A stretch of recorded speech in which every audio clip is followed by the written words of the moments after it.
show here. Uganda is a sovereign state. But then, Mr. Timuhabura. Maze ofuna bakanso abawere 10 bakanso abawere 10 maze okubeera nga mbafuna tetwetaaga bubbi bino bye tugoba mu Uganda empya tulina buli declaration form era ngenda kubeera nga mbalaga buli kimu muganda ffe obulu bwe yafuna nejja ko bwe yafunye muganda ffe bwe yafunye nejja ko bwe yafunye because mwena mwadde wale ya mweri segirinya candidate wa mwaina DR form soko obuze ku bantu benya abantu ko balaga DR form nti ozina bulungi nnyo. Abatuuliza ab'emikwano bannakyukakyuka nze Bale Ferdinand bali ku ddembe yakwatidde NUP bendera mu kuvuganya okwebunamwaya chairperson Wero Sifuri. Obuwanguzi bw'emmanyi nti bundi mu 5 newankubadde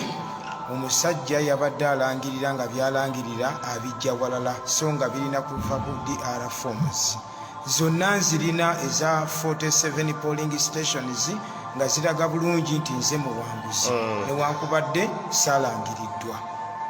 So kakasa mu bbanga eritali ddene tugenda kuba tutuuke wakiso abantu senjagala candidate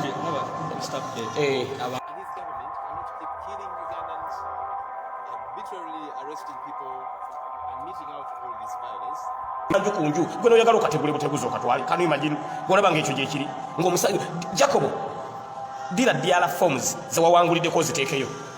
ziteekeyo ku mukutu gwo tasobola singa yazitaddeyo dasinga zezizungu okwo ne munnange yawaddeyo ssente ne bamulangirira naawe returning officer eyakwalula esiridde tupate musunguzi eyakwalula esiridde wamma kanyongera okusoma message z'abantu abatubeereddemu. Edward atuwadde 5000 ziwandiikaawo Edward webalire ddala 5000 zituuse anti mwagambye mwavu katulawo bwe mwavu taba nakake nankya atuwadde 5000 ndoza mulengera support y'abantu omusajja atu awangudde akalukwe oyagala okatwalirwa mpaka lwaki ama Anita Nabweteme webale nnyo tuwadde omupalo gumu n'ekitundu wandika Anita Nabweteme atuwadde omupalo gumu n'ekitundu bane tuli ku filing fees twagala okulaba nga kesi ya muganda ffe Ferdinand erumayo by Monday omulamuzi naye ajasinzira ku biwandiiko byaffe bane newankubadde nga abalamuzi babiri guno musango n'omuntu eyakava ku LDC gwa busala Anita atuwadde gumu kitundu guno musango mugulaba guno musango ne bwabanga magistrate yakava ku LDC agusala bulungi nnyo naga nti muzeyi Ferdinand irayira ebibete byala bane sina nugu ku muntu yenna sina busungu ku muntu yenna naye tuli ku mazima n'oyandi badde muganda ffe Jacobo nga yawangudde sandikiriza Jacobo bamubbe nandi mulwaniridde naye tebasobola ate kubba muganda wange Ferdinand muna NUP n'ensirika segirinya mba neryazaamanya nzekka tuwanagane mwali Museveni lwakubba kalulu ate kakati tubeere ate mu bino ebyo era nebino era bintu byebimu tetusobola kukkiriza olwekyo embeera bwito bweri banage mutuweereze filing fees waliwo sente zakatuuka eziva ewakamya emitwalo 10 iwandiikaawo kamya thank you so much kamya tuwadde emitwalo 10 tuli ku filing fees Sempa atuwadde 5000 wandika Sempa atuwadde 5000 ati bagambye oli mwavu muzeyi muganda ffe bagambye mwavu bagambye mwavu how much nze siwa nzimaleyo lumu edana nasibwa twetaaga 1.5m gitwetaaga 1.5m filing fees then n'okutambula muganda waffe abaloya bo mukimanyi tujja bafunayo jasi bufunizi mafuta babenga basobola okubeera nga batambuza ensonga eno tujja bafuna bufunizi mafuta babenga basobola okubeera nga batambuza ensonga eno. That's why twalaze obujulizi bonna we have all the declaration forms nakibagambye ne mwasegirinya nomanga ne mbagamba tuzirina zonna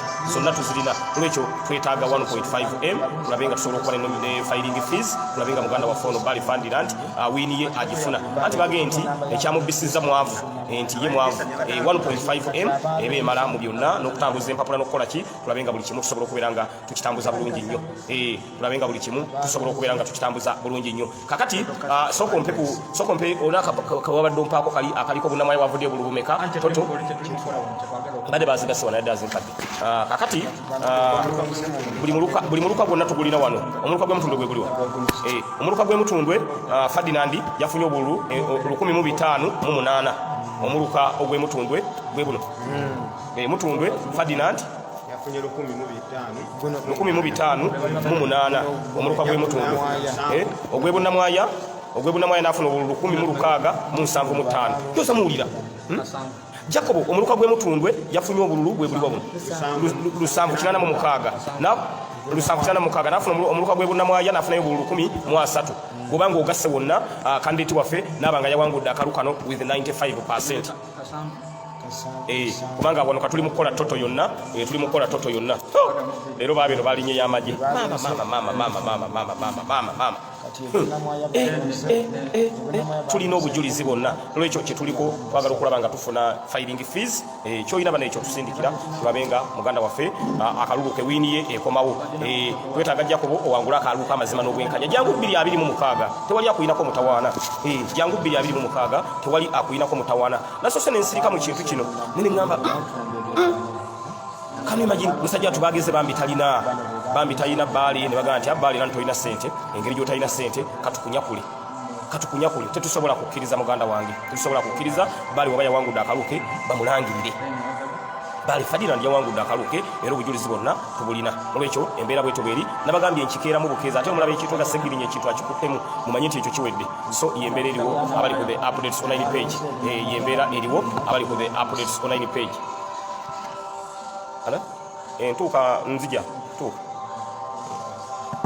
abakatwegatako abali ku the updates online page buli lawyer ayagala kubeera part ku musango guno baloya bakuba sofa benchi y'abaloya baffe abantu bagenda bawera mami Luce Nakito angambye I have sent something mami Luce Nakito nga message yose nagiraba mami Luce Nakito message yose sinaba kugiraba mukwano mami waffe sinaba kugiraba n'olwekyo embeera bwetyo bwebi munnange ebibete byalo musajja ono muganda waffe Ferdinand munna NUP akaluke yakawangudde obadde okyanyonyola wali abantu kubuuza omulamu omuntu yalangira talibuuza olangira olijja waka bijja koye ntisobola kusulano kiro kyakubiri konse ekyakuganya okulangirira amangu kuba akaluke ogenda okulangira tisika ggwanga lyonna nze bwe mba nasobodde okumanya ebyavuddemu mu ssaawa busaawa gwe lwaki wadde tekisobola kyava agamba bwe mbasimatidde mbu ŋŋende mu kooti mu kooti gye yakusindise kati mu kooti tugenda kusuwinga Jacobo yekka ne returning officer tugenda musuwinga nga muntu returning officer anti gye wasindise muganda waffe nawe tugenda kusuwinga nga omuntu olw'okulangirira ebintu by'omanyi nti toyina bujulizi bwabyo nolwekyo returning officer wa Wakiso kaweddemu era mulabako eyo mugambe ekiba kisoboka anoonye omulimu ewalala mbabuulira mazima tesobola kukkiriza mbeera bweti muganda waffe yawangudde akaluke lwaki okola embeera bwetyo lwaki okola embeera bwetyo sajja twawangudde akaluke lwaki akaluka omusajja okatwala bwotyo lwekyo twetaaga mazima eno Uganda empya gye tulimu twetaaga transparency eno Uganda empya gye tulimu Jackie Keina ogambye nawe ogenda tuweerezaayo